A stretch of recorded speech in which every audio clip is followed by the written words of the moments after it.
우리 곁에 있는 자매 형제들과 이렇게 인사하시다. 당신은 하나님의 통로입니다. 당신은 하나님의 통로입니다. 셀 모임이 없으니까 좀 여러분께 원래 청년부 예배 때는 잘 안 하는데 좀 물어보도록 하겠습니다. 여러분 1년 동안 가장 기뻤던 순간이 언제십니까? 올 한 해 동안 2024년 동안 가장 기뻤던 순간이 언제세요? 두 명에게만 좀 여쭤보도록 하겠습니다.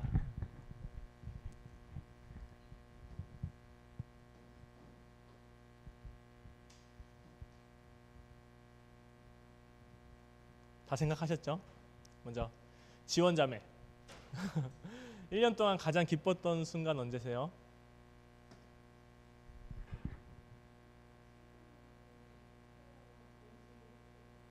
네, 작가로서 데뷔하신 날이죠. 네, 아주 정말 축하드리는 일이 있었는데 정말 저도 잘 봤어요. 정말 축하드립니다. 또 한 분께만 또 여쭤볼게요.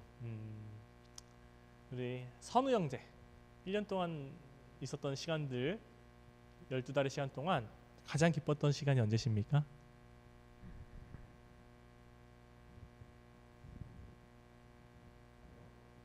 아직 안 왔어요?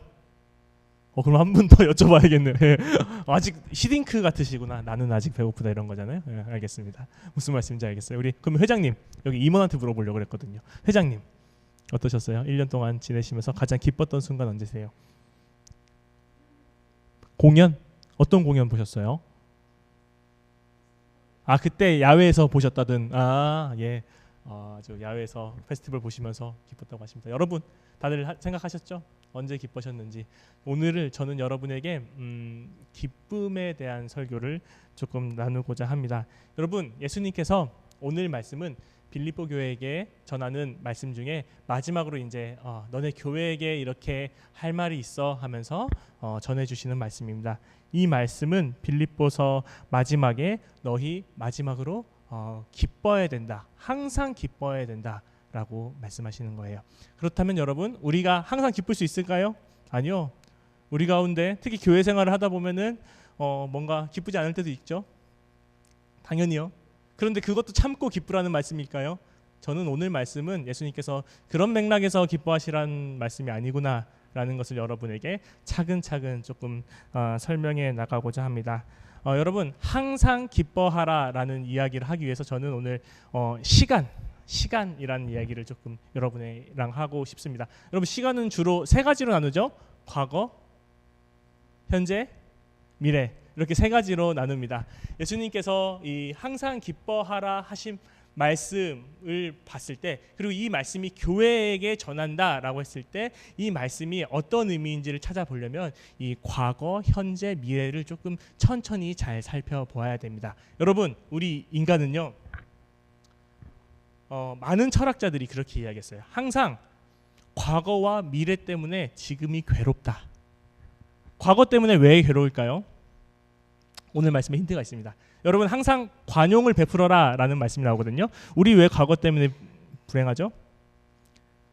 과거에 어떤 일이 있었는데 그것을 용납하지 못하는 일이 우리를 괴롭게 하지 않습니까? 이건 스스로에게도 화나는 일이 있을 테고 어떤 누군가가 나를 화내게 하는 일이 있었을 거예요. 그런데 그런 과거를 용납하지 못했을 때 우리는 지금 불행합니다. 미래에 대한 것은 왜 미래가 오늘날을 힘들게 하나요? 앞으로 오지 않은 날인데 왜 우리를 힘들게 하죠? 오늘 성경 말씀에 이것도 힌트가 있습니다. 염려입니다.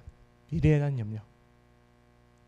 아직 오지 않았지만 미래에 대한 염려가 걱정이 오늘 성경 말씀에는 마태복음서에서는 무엇을 먹을까, 무엇을 마실까, 무엇을 입을까 이런 염려들이 지금의 나를 괴롭게 한다. 근데 예수님께서는 그리스도인들은 그 과거에서부터도 자유롭고 미래로부터에서도 자유롭고 지금을 아주 풍족하게 살아야 된다라는 말씀을 해주고 있어요. 어떻게? 바로 과거는 용납해라. 그리고 미래는 염려하지 말고 용기 있게 미래에 맞닥뜨려라. 과거에도 하나님이 그 과거라는 시간도 우리와 함께 하셨던 시간이시니 그 시간도 아주 귀하게 받아들여라. 미래에도 분명히 하나님이 우리와 함께하고 있으실 거기 때문에 그 미래도 용기 있게 받아들여라. 그래서 지금을 열심히 살아가는 것. 우리 인간은 모두 유한하지만 지금 하나님의 뜻이 무엇일까? 영원하신 하나님을 생각하면서 살아가는 우리는 정말 기쁨으로 살아갈 수 있다라는 것입니다. 제가 여러분이랑 조금 나누고 싶은 것은, 이 말씀은 중요한 것은 교회에게 전한다라는 말씀을 여러분이랑 나누고 싶어요. 여러분, 교회에 있다 보면은 먼저 용납되지 않은 일들이 생기기도 해요. 그죠? 정말 이해할 수 없는 일들이 생기기도 해요. 하지만 그런 용납되지 않은 일들도 오늘 말씀에 보시면 예수 안에서 기뻐하라. 그럼 하나님이 예수 안에서 여러분의 마음과 생각을 지키시리라 라고 말씀하셨는데, 그렇다면 예수 안에서 기뻐한다는 것이 어떤 의미인지, 예수님은 그냥 언제나 그냥 맑고 언제나 그냥 뭐든지 좋고 이런 걸 말씀하시진 않을 거예요. 축제 같은 것을 매일매일 하라고 하신 것은 아닐 거예요. 그러면 내성적인 사람들은 못 버티겠죠. 그 내성적인 사람들이 그렇게 무시되는 그런 모습은 아마 예수님이 말씀하신 기쁨이 아닐 거예요. 그러면 예수님이 말씀하시는 기쁨이 어떤 것일까? 그것은 성경 말씀을 쭉 찾아보면 됩니다. 저는 그래서 오늘 기쁨이라는 말씀을 두고 성경 말씀을 검색을 했어요. 기쁨은 딱 두 가지가 있더라고요. 두 가지가 있는데, 첫 번째는 예수님을 떠났던 사람이 예수님께로 돌아왔을 때 기쁨, 이 신약 성경의 기쁨이에요. 탕자가 돌아왔을 때 아버지가 기쁘다라는 표현이 있고요. 잃어버린 드라크마 비유에서 잃어버린 드라크마를 찾았을 때 그 주인이 기뻐한다라는 표현이 있어요. 두 번째 기쁨이 뭔지 아세요? 예수님이 고난받을 때 예수님의 적들이 기뻐했다라고 나와 있어요. 성경의 기쁨은 그 두 종류더라고요. 예수님께 돌아왔을 때의 기쁨과 예수님의 고난을 보고 예수님의 아픔을 보고 기뻐하는 사람들. 우리 그리스도인들이 예수 안에서 기쁨을 느낀다는 것은 바로 앞에 겁니다. 누군가가 예수께로 돌아왔을 때의 기쁨, 그 기쁨을 여러분이 항상 가지고 있어라 라는 것입니다. 우리의 과거도 예수님 안에 있었음을 기억하면서 기뻐하고, 그리고 우리의 미래도 우리도 예수님과 함께 있을 거라 생각하면서 기뻐하는 것. 그래서 과거를 용납하고 미래에 대한 염려를 용기로 다가서는 것이 바로 이 예수님이 말씀하시는 기쁨이라는 것입니다. 여러분, 저는 여러분이 아마도 과거에도 예수님께로 돌아왔던 기쁨이 있었을 거라고 생각하고, 여러분 아마 앞으로도 예수님과 함께 사는 기쁨이 여러분 가운데 있을 거예요. 그렇다면 중요한 것은 무엇이냐면, 지금 우리가 예수님 안에서 예수님이 고난받는 것, 예수님이 무시당하는 것에 대해서 기뻐하시는 것이 아니라 정말 그 예수님께로 돌아오는 것을 우리의 기쁨으로 여기고 있느냐, 저는 이것이 여러분에게 오늘 설교에서 나누고 싶은 질문이었습니다. 여러분, 어떨 때 여러분 기쁘세요? 여러분 좋아하는 사람이랑 잘 되면 기쁘죠. 그리고 여러분 아마 한번 상상해 볼게요. 카카오뱅크를 실수로 열었는데 잔고가 공이 2개 더 붙어 있어요. 어떨 것 같으세요? 기쁘죠? 그럼 저는 전 재산은 100원이 되겠네요. 아무튼 기쁘죠. 기쁩니다. 그래도 몇 배야 이게. 기쁩니다. 그리고 만약에 취직을 준비하고 있으신 분들이 있으면 취직이 되면 기쁘죠. 대학을 준비하고 있으신 분들이 있으면 대학이 되면 기쁘죠. 이 기쁨만큼 예수님으로 인해 기쁘세요? 잔고가 여러분이 투자가 잘 돼서 여러분 잔고가 늘어났어. 그 기쁨 같은 기쁨을 예수님으로 인해서 느껴본 적 있으세요? 예수님이 성경 마태복음에서 무엇을 마실까, 무엇을 먹을까, 무엇을 마실까, 무엇을 입을까 염려하지 말라 라고 말씀하셨던 것은 여러분의 우선순위를 바꾸라는 거예요.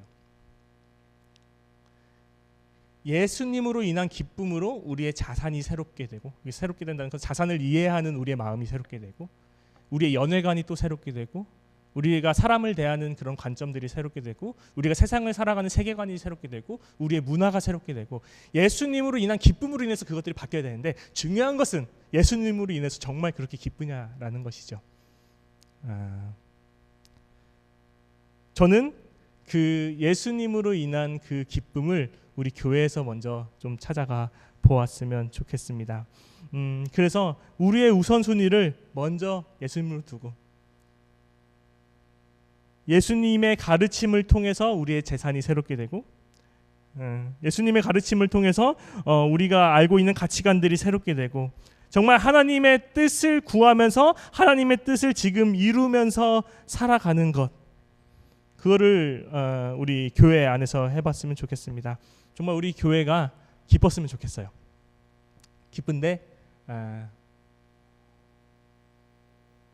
우리 교회 안에서 분명히 관용을 베풀어야 되는 상황들이 있을 텐데 주님 안에서 그 관용들을 한번 베풀려고 노력을 해보십시오.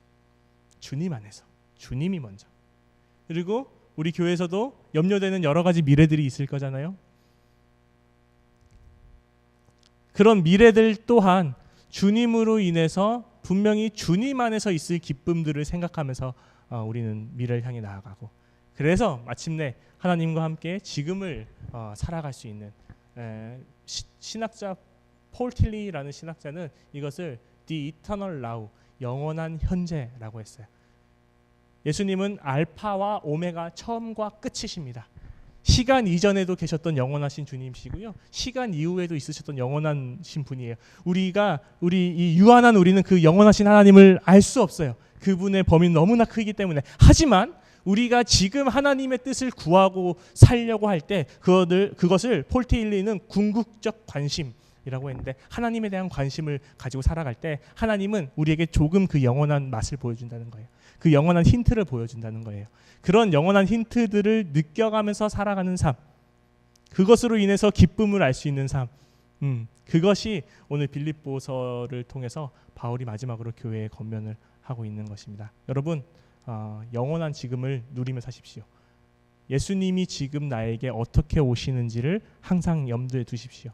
예수님이 지금 나에게, 그 영원하신 예수님이 나에게 어떻게 말씀하시는지 항상 생각하시고, 그 영원하신 예수님의 말씀을 어떻게 지켜나갈지를 생각하시고, 그 영원한 맛을 느껴가면서 그 맛을 나누면서 살아가는 공동체, 그것이 이 대림절 예수님을 기다리는, 지금 예수님의 뜻이 무엇일까를 기다리는 이 대림절을 잘 살아가는 그런 절기가 아닐까 하는 생각이 듭니다.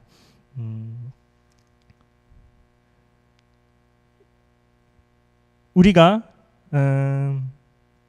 빌립보서에서 마지막으로 항상 기뻐하라, 즐거워하라 라고 했을 때 그 기쁨은 이때 당시에 이런 축제 같은 것을 할 때 정말 스스로 안에서 샘솟아나는 기쁨이라고 해요. 우리가 그렇게 우리의 과거를 용납하고 다가오는 미래를 용기 있게 미래를 향해 용기 있게 나갈 때 우리 안에선 정말 샘솟는 기쁨이 있을 것입니다. 그 주님과 함께 그 기쁨으로 이 대림절 기간과 이 삶을 살아갈 수 있는 그런 신함교회 청년부 여러분 되기를 간절히 주님의 이름으로 축원드립니다.